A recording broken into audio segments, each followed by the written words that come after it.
केन्द्र साहित्य एकाडेमी नुआदिल्ली एवं शिशु किशोर साहित्य एकाडेमी ओडिशा स्नातकोत्तर ओडिया विभाग एसीएस कॉलेज पुरी मिलित सहयोग एक राज्यस्तरीय शिशु साहित्य आलोचना चक्र कॉलेज प्रक्षालय ओडिया भाषा उपदेष्टा मंडल आवाहक डॉक्टर गौरहरि दास अध्यक्षतार अनुष्ठित होता। उक्त सभार उद्घाटक भाव विशिष्ट लेखक दास बेनुहर कहले जे शिशु साहित्य गोटे जातिर भविष्यत गठन करे।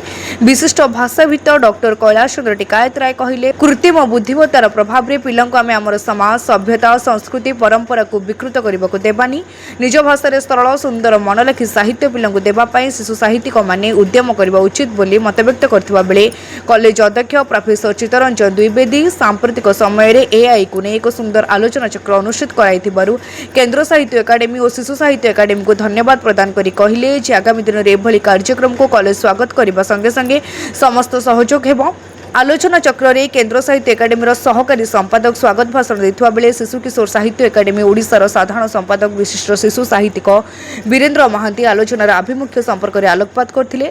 एकाडेमी उपसभापति महेन्द्र कुमार मल्लिक धन्यवाद प्रदान करथिले। आलोचना चक्र doctor Rajkishore Padhi doctor Dilip Kumar Swain doctor Basant Kishore Sahu doctor Sonamani Rout doctor Laxmikant Khuntia doctor Kamalakant Jena Shri Dhananjay Swain Shri Manas Ranjan Samal doctor Hemant Chhotray doctor Vijaya Patra प्रमुख जोग देथिले। अपराह्न युवा लेखक लेखिका मानक नहीं मुलाकात कार्यक्रम में श्री आशीष कुमार मिश्र कामदेव महाराणा संघमित्रा भूतिया शुभश्री महाराणा और शुभ्रांशु विश्वाल जोगदे निज निजर गल्प कविता पाठ करथिले।